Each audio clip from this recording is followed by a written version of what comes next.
Alright, buddy, peace. Welcome to the GSMC College Football Podcast show, brought to you by the GSMC Sports Network. As you guys know, I'm your host, Sean Cottle, and listen, we got an amazing show for you today, guys, because it was an amazing week of college football. We are going to be recapping top games of the week, USC Colorado, Alabama Mississippi State, Ole Miss LSU, Notre Dame Duke. Very exciting games, all of them, and we're gonna be covering all of that, giving our insight analysis on that, and we'll start out with the USC Colorado matchup because that was, if I'm not mistaken, the most watched game of the week. But before we get into any of that, guys, if you haven't already, be sure to hit that subscribe button, hit that like button as well, so you guys can stay up to date all of our exclusive content we post daily. And be sure to follow us on Patreon as well. You can do so by going to patreon.com. Click on the search bar and typing in GSMC Sports. That way you can get access to all of our exclusive content that we post daily. And if you'd like to support our network and our company, you can do so by following the link in the ticker below. It's streamelements.com/GSMC-sportsnetwork./tip. Once again, it's streamelements.com/GSMC-sportsnetwork./tip. None of this is possible without you guys as fans. It's such an honor and privilege to have this platform and share it with you guys. So, that being said, let's go ahead and get right into it, guys. USC Colorado, very exciting matchup. The game was closer than I expected, but USC got out to a 28-7 lead, and Colorado managed right back, cut it to within one score. Look at the box score really quickly. Caleb Williams threw for 403 yards, 6 touchdowns, 1 interception. Shedeur Sanders threw for 371 yards, 4 touchdowns, 1 interception.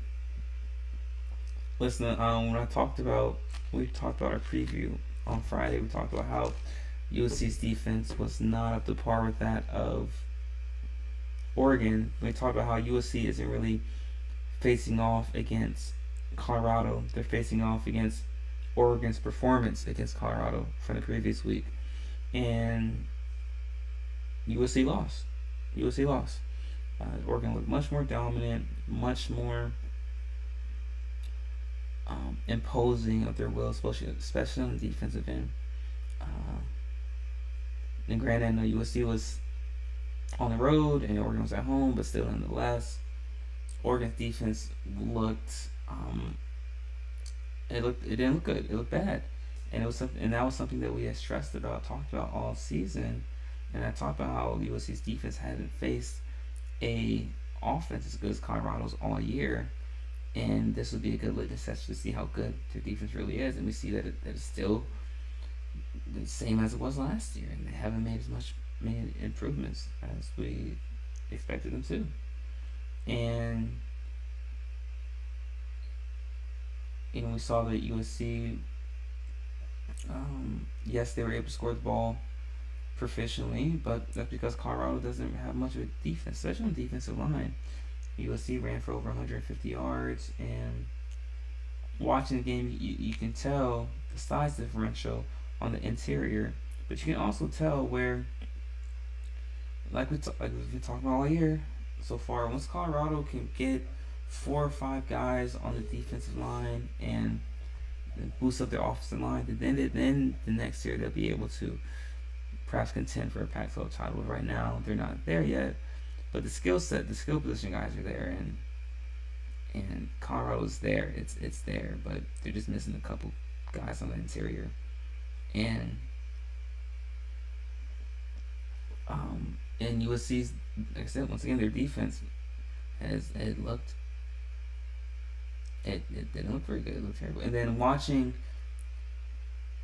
USC and Caleb Williams specifically made me realize, one, Caleb Williams is good, and he has a lot of help, a lot of talent surrounded by him, much more than Shedeur Sanders has with him in Colorado. Listen, we know that Travis Hunter is still injured, and Shiloh Sanders, their DB, was out as well. And so that just was another loss for them defensively. But Shedeur Sanders I realized watching that game completely how much talent USC has on the offensive end in comparison to Colorado. And then you realize that Shedeur Sanders is doing more with less. Don't get me wrong, the guys in Colorado are good. But like I always say, there's levels to it. And, like I said a couple weeks ago, or even up to last week, I was saying that Caleb Williams is far and away the best quarterback and the best player in college football. But Shedeur Sanders definitely closed that gap, or at least the perceived gap that I had in my mind, in my perspective. That gap is much closer than I thought it was initially. But this game just showed me something that I've been thinking and I've been echoing for the past 2 weeks, that I'm not entirely sold on USC because of their defense. And this matchup just tells me that I think Washington's better than USC. I think Oregon State might be better than USC, and I think Oregon might be better than USC. So there's a lot of talent in the Pac-12, and there's a pecking order to be made, to be had, and and then we haven't even talked about Washington State yet, but all of that remains to be seen. But I don't think that USC is better than either of those teams. And Colorado they improve. If there's one way if there was ever a way to improve with a loss, Colorado did it this weekend. And they showed that even with the talent level they have, or lack thereof, on the defensive interior and offensive line, they can still compete. And if for one that believes in moral victories, this would have been a moral victory. No doubt about it. And it'd be interesting to see how both these teams look moving forward as we go next week. But with that being said, guys, in our next segment, we're going to be covering the matchup between LSU and Ole Miss. Very exciting SEC matchup. So be sure to stick around for all that, guys. We'll be right back. You're not going to miss it.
All right, everybody, welcome back. In case you missed the first segment of our show, we talked about the biggest takeaways from the matchup between USC and Colorado, and what this means for Colorado and also for USC moving forward at the start of the season.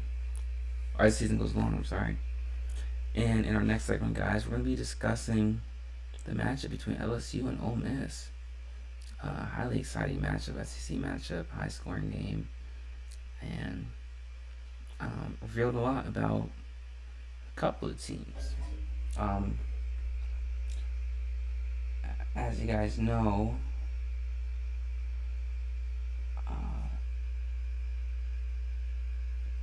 LSU lost this game by a score of 55-49. Going down to the last play of the game, LSU was 4th and goal, if I'm not mistaken, from about the 15-yard line. Pass was deflected.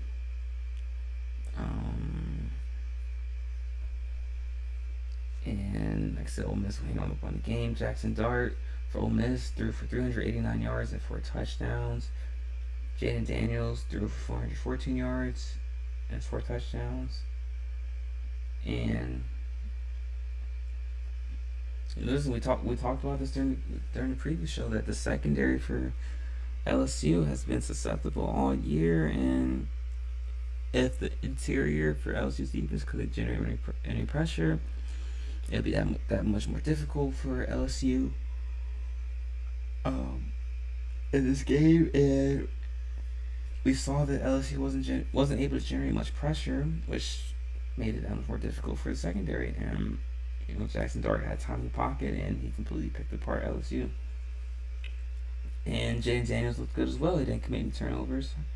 But man, LSU's defense has been a sore spot.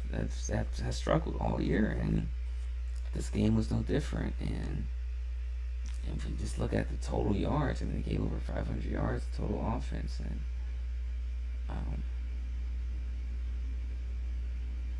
Ole Miss jumped out to a 14-0 lead, and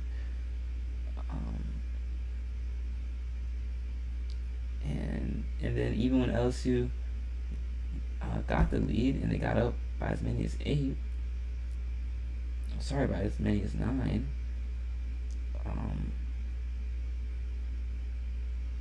LSU still could not manage to maintain that lead, and LSU now finds himself already after week 5 out of the college football playoff picture, and they're mathematically eliminated from the CFP,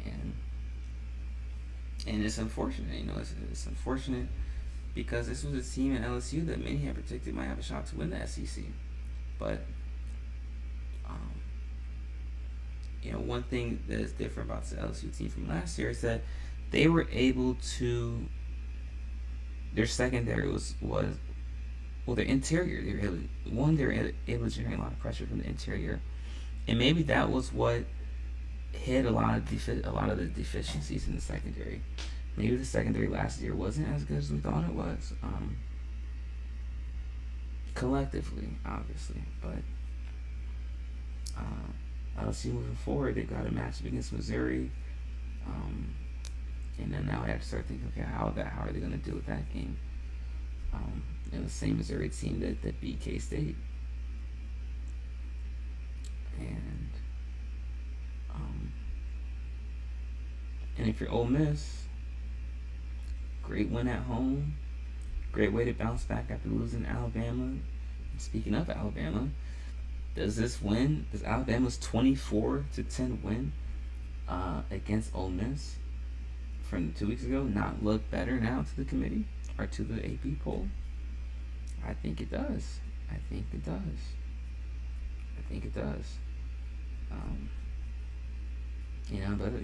that's how things go during the season. Some wins start to look better, and some losses start to look worse. Some losses start to look better. Going back to the Alabama example, they have two. Their win against Ole Miss now looks much better, and even the loss against Texas now looks much better, especially after seeing what Texas has been able to do, especially what they did to Kansas over the weekend. And another thing that people aren't talking about is that Clemson as well as all, but it's pretty much eliminated. And so, like I said, two teams that people thought would be in contention to make the playoff, LSU and Clemson, are now all but eliminated from the CFP. But is the SEC starting to turn into a two-team race now between Georgia and Alabama? Because, like I said, Alabama already has beaten Ole Miss, and they got Texas A&M this weekend. And after that, they've got so I could check on that. I don't remember who Alabama has after that, but they don't have LSU until the first week in November. And if they can get past LSU, then are you primed up for a winner to call SEC and a spot in the CFP? So it'll be interesting to see how this all shapes out. And then we still got the Pac-12. It's just been dominant, and I still believe the Pac-12 is the best conference in college football now. But this Ole Miss and LSU matchup, man, revealed a lot about LSU. If anything, it means that we should not have been as surprised as we were when Florida State did what they did to LSU. So maybe that's an instance where that win against LSU doesn't look as good as anymore for Florida State. And we saw Florida State struggled against Clemson as well. Maybe Florida State is a team that isn't as good as we thought it was. But I don't know. Florida State's need passes the eye test. So I wouldn't go that far to saying that, because for me they pass the eye test. Just because of their size, man. But let me know what you guys think. What does this say about LSU for you? What does it say about Ole Miss? And what does it say about the other teams in the SEC? And does Ole Miss now have a slight chance of perhaps making the college football playoff? Let me know what you guys think let me know what you guys think in the chat room. I'd love to hear your guys' thoughts. In our next segment, guys, we're going to be discussing another SEC matchup between Alabama and Mississippi State. So be sure to stick around for all that, guys. You're not going to miss it. We'll be right back.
Alright, welcome back.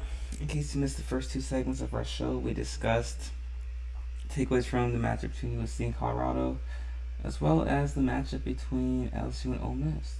And both those games had huge implications on the college football playoff, all but eliminating LSU for all intents and purposes. But in this segment, guys, we're going to be discussing the matchup between Alabama and Mississippi State. Biggest takeaways from that game. And we'll go ahead and get right into it. Alabama won by a score of 40-17. Jalen Milroe went 10-12 for 164 yards in the air and had 11 carries for 69 yards and 2 touchdowns.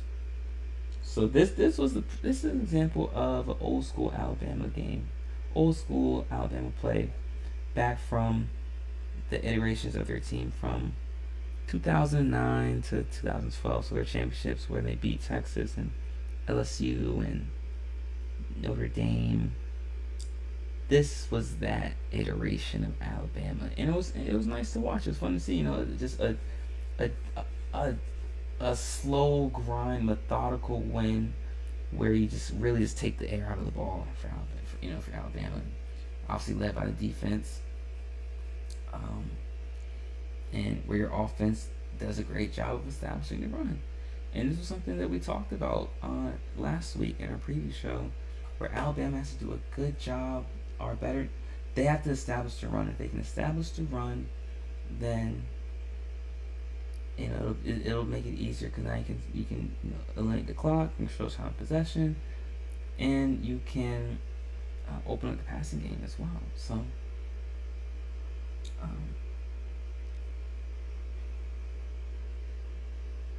this was a great win, great game for Alabama, and I think gone are the days, for the rest of the season at least, that Lane Kiffin brought in, where you win by outscoring teams. I think gone are those days for this year. Alabama, Saban, I think, has gone back to how he likes to coach his guys, where it's methodical and defense is led by the defense, and then the offense is methodical and intentional, and it's ground and pound. It's old school Alabama. And look at the defense. Defense had 3 picks. I mean, Chris Braswell, Caleb Downs, and J. Campbell, all had 3 picks, and the defense scored a touchdown. I can't remember the last time that there was a defensive touchdown for Alabama in a game. And there's someone can find that stat for me. Look that one up, please. But this version of Alabama looks much better. And obviously, as the season goes along, they're starting to look better, they're starting to gel, and they're getting better game by game. And I think that they're going to be a good team. They are a good team, and they very much have a legitimate chance of making the college football playoff, because they got Texas A&M this week, then they have Tennessee, and they have LSU, and they have Auburn and Chattanooga. So it's a very real possibility that Alabama can win out and then get to the college football playoff, or get to the SEC championship game, and then from there, a win might not even be necessary to get to the college football playoff, but we'll be present in the moment, stay here. But great win for Alabama, and exciting to see how they look moving forward.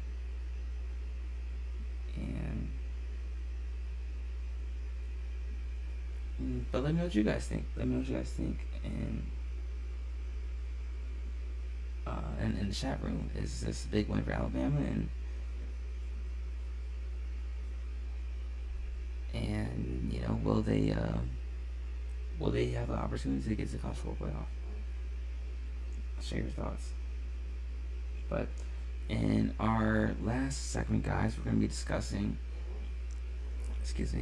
the takeaways from the matchup between Notre Dame and Duke. So, guys, be sure to stick around for all of that. You're not going to miss it. We'll be right back.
Alright, welcome back to the last segment of our show.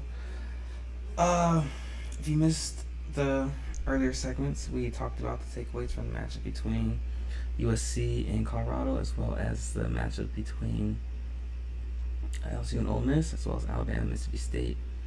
In this segment, guys, we're talking about the takeaways from the matchup between Notre Dame and Duke. And before we get into that, though, guys, if you haven't already, be sure to hit that subscribe button, hit that like button as well, so you guys stay up to date all of our latest content. And be sure to follow us on Patreon as well, so you can get access to our exclusive content that we post daily. You can do so by going to patreon.com, click on the search bar and typing in GSMC Sports. And if you'd like to support our network and our company, you can do so by following the link in the ticker below. It's streamelements.com/gsmcsports.tip. Once again, it's streamelements.com/gsmcsportsnetwork./tip. Excuse me. None of this is possible without you guys, the fans, so it's an honor and privilege to have this platform and share it with you guys. So, I just want to talk about this matchup real quick between Duke and Notre Dame. Excuse me. I had predicted Notre Dame to lose this game, and I thought it would be a close game, and Duke had an opportunity. They had an opportunity last possession of the game to go down and score a potential game-winning touchdown, but however, Duke turned the ball over last possession. Their starting quarterback got hurt at very last play of the game, actually, and that was pretty much all she wrote. But it was a sloppy game. It was not. Actually, the game was pretty similar to the game between Ohio State and Notre Dame. We'll say this: Notre Dame does have a good defense, and that was something I talked about last week. But the offense is, and I know they have a pretty solid quarterback there, man. The transfer from Wake Forest, but Notre Dame listen, I'm still not sold. I'm still not sold on Notre Dame. We know Duke was able to beat Clemson. But that's really all who Duke has faced so far this year, and I'm just not sold on.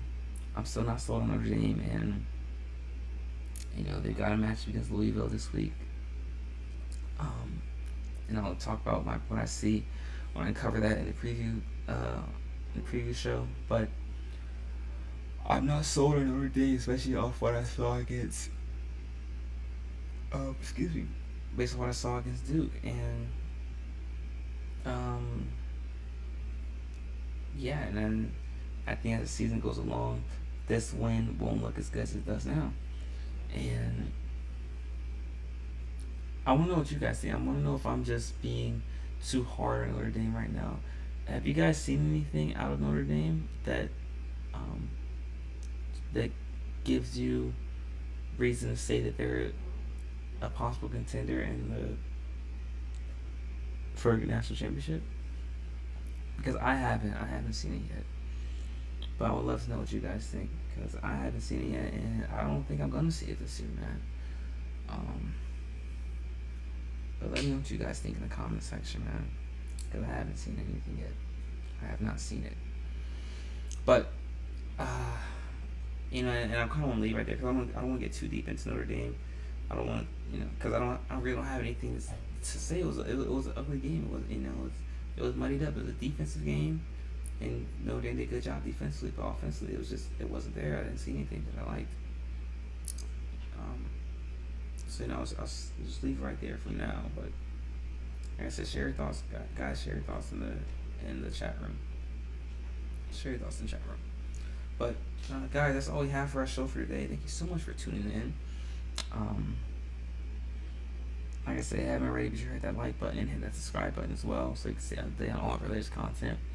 If you haven't already, be sure to check out the other shows on the GSMC Sports Network: GSMC Baseball Podcast, GSMC Basketball Podcast, the GSMC Fantasy Football Podcast, and the GSMC NFL Podcast as well. All of our hosts provide great insight on the sports that they're covering, and it's an honor and a privilege to share this platform with them. So, with that being said, guys, we will be back again, same time tomorrow, 7 p.m. Eastern Standard Time. So until then, continue to stay safe, be vigilant, make smart decisions, and